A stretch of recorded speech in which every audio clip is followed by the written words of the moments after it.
아침 목소에 오신 여러분들을 환영하고 축복합니다. 하나님께 새로운 날을 허락하셨는데요. 새로운 날을 걸맞는 새로운 은혜로 오늘 하루 우리 인생을 지켜주셨습니다. 오늘은 포도주를 만드시다라는 제목을 가지고 요한복음 2장 1절부터 12절까지 말씀을 좀 살펴봤으면 좋겠습니다. 우리 1절부터 3절까지 말씀을 한번 살펴볼까요? 사흘째 되던 날 갈릴리 가나에 혼례가 있어 예수의 어머니도 거기 계시고 예수와 그 제자들도 혼례의 청함을 받았더니 포도주가 떨어진지라. 예수의 어머니가 예수에게 이르되 저들에게 포도주가 없다 하니.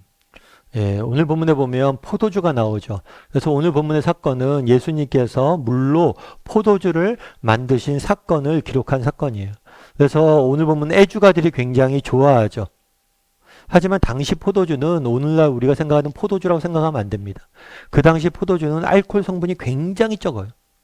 그래서 실제로 이 포도주를 마셔서 취할 정도가 되려면 엄청난 양의 포도주를 마셔야 되는 거예요. 그래서 당시 포도주는 알코올 성분이 굉장히 조금 들어간 음료 정도로 보시면 돼요. 특별히 이 포도주는 잔치에 빠져서는 안 되는 그런 필수품이었어요. 그럼에도 불구하고 뭐 포도주가 술은 술이죠. 그럼 왜 예수님께서 사실은 요한복음에 보면 예수님 행하신 기적이 나와요. 그런데 이 기적 중에서 첫 번째 기적이 이 포도주를 만드는 거예요. 그럼 왜 하필이면 이 포도주를 만드셨을까라는 문제가 우리에게 있는 거죠. 그날에 보면 뭐라고 되냐면 사흘째 되던 날에 갈릴리 가나에 혼례가 있었다라고 이야기를 합니다. 이 가나는 어디냐면 우리 나다나엘을 어저께까지 우리가 묵상했죠. 이 나다나엘이 있던 살던 지역이에요. 나다나엘에게 이야기했잖아요. 예수님께서 네가 큰 일을 보게 될 것이다. 실제로 그 고백처럼 나다나엘이 하나님이 예수님이 행하시는 기적을 보게 되는 거예요. 근데 이 가나는 예수님의 고향인 나사렛과 멀지 않았습니다. 그래서 이 결혼식은 아무래도 예수님의 어머니 이 마리아의 친척의 결혼식이 아닐까 싶어요.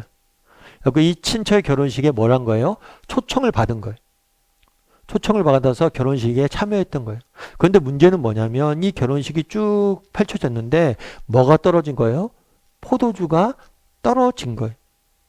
이건 굉장히 뭐라고 할까 중요한 문제였다고 그래요. 그러니까 그 당시에 앞서 얘기했던 것처럼 포도주는 잔치의 필수품이에요. 그런데 포도주가 떨어지면 어떻게 돼요? 이제 더 이상 잔치를 할 수 없는 거예요. 잔치가 끝났다는 것을 의미한 거예요. 그것은 그래서 잔치집에서 그 당시에 포도주가 떨어지는 것은 굉장히 큰 신뢰고 무례라고 받아들여졌던 거예요. 그래서 어머니가 뭘 한 거예요? 예수님에게 포도주가 없으니까 떨어졌으니까 포도주를 만들어 달라고 요청을 했고 포도주를 만들어 준 것이죠. 그러면 왜 그날에 포도주를 만들어 주셨냐는 거예요. 그것은 포도주에 초점이 있지 않아요. 어디에 초점이 있어요? 잔치에 초점이 있어요. 예수님께서 뭘 하길 원하셨어요? 잔치가 지속되길 원하셨어요. 그날의 가나에 있는 혼인잔치가 지속되길 원하셔서 포도주를 만들어 주신 거예요. 포도주에 초점이 있는 게 아니라 이 잔치가 지속되길 원하셨던 거예요. 잔치는 기쁨의 상징이죠. 정말 그날에 신랑 신부가 모여서 잔치 결혼 예식을 치르는데 이 결혼 예식의 기쁨이 지속되길 원해서 예수님께서 그날에 포도주를 만들어 주신 거죠. 그런데 재밌는 건 그런 거예요. 예수님은 인류를 구원하기 위해서 오셨잖아요. 그런데 예수님이 처음에 하신 사역이 포도주예요. 인류 구원과 전혀 상관이 없는 일처럼 느껴져요. 그리고 이 포도주는 굉장히 사소한 일처럼 느껴져요. 게다가 그것도 오늘 어디에서 기적을 행했어요? 가나에서 행했어요. 예루살렘이나 그 당시 정치 종교의 중심에서 행해진 게 아니에요. 가나라는 변두리 지방의 작은 마을에 정말 유명한 사람들이 모여있는 잔치에서 기적을 행한 게 아니에요. 영향력 있는 사람들에게 자신의 능력을 보인 게 아니에요. 이름도 알려지지 않은 어느 신랑 신부의 결혼식장에서 자신의 권능을 보이시고 신 거예요. 왜요? 그 이름도 없고 빛도 없는 그 알려지지 않는 신랑 신부의 기쁨이, 결혼 예식의 기쁨이 지속되길 원하셨기 때문에. 다르게 말하면 오늘 사건에서 기적을 통해서 우리가 알 수 있는 건 뭐냐? 예수님이 이 땅에 오신 목적이. 예수님이 이 땅에 오신 목적은 뭐냐면 우리의 기쁨을 위해서. 특별히 전 인류의 기쁨이 아니라 정말 우리 한 사람 한 사람. 정말 그날의 가나의 한 신랑처럼 그 흔한, 그 평범한 한 사람의 기쁨을 위해서 오셨다는 것. 로마서 4장 14장 7절에는 이렇게 이야기합니다. 같이 한번 읽어볼까요? 하나님의 나라는 먹는 것과 마시는 것이 아니요 오직 성령 안에 있는 의와 평강과 희락이라. 하나님 나라는 뭐라고 했어요? 성령 안에 있는 의와 평강과 희락이다. 하나님 나라의 가장 본질적인 특징 중에 하나는 뭐냐면 기쁨이에요. 기쁨. 예수님께서 우리에게 원하신 건 뭐냐? 우리에게 기쁨을 주기 위해 오셨다는 것. 사실 우리나라 같은 경우에는 초창기 성도들은 이 사실을 받아들이는데 주저했어요. 왜냐하면 그들의 생각하는 믿음이란 뭐냐? 늘 고난받는 게 믿음이고, 또 신앙이 좋은 사람들은 정말 광야길을 걷는 순례자예요. 또 깊은 기도의 사람 어떠냐? 항상 눈물이 끊이지 않는다라고 생각했어요. 실제로 그들의 삶이 그랬기 때문이. 하지만 성경은 기독교 신앙의 본질은 기쁨에 있다는 거예요. 아니 예수님께서 이 땅에 오신 이후 처음에 가신 사역이 뭐예요? 정말 기쁨을 주기 위해서 잔치가 지속되길 원하셨다는 거예요. 그리고 우리도 마찬가지. 정말 예수님께서 이 땅에 오신 이유가 뭐냐?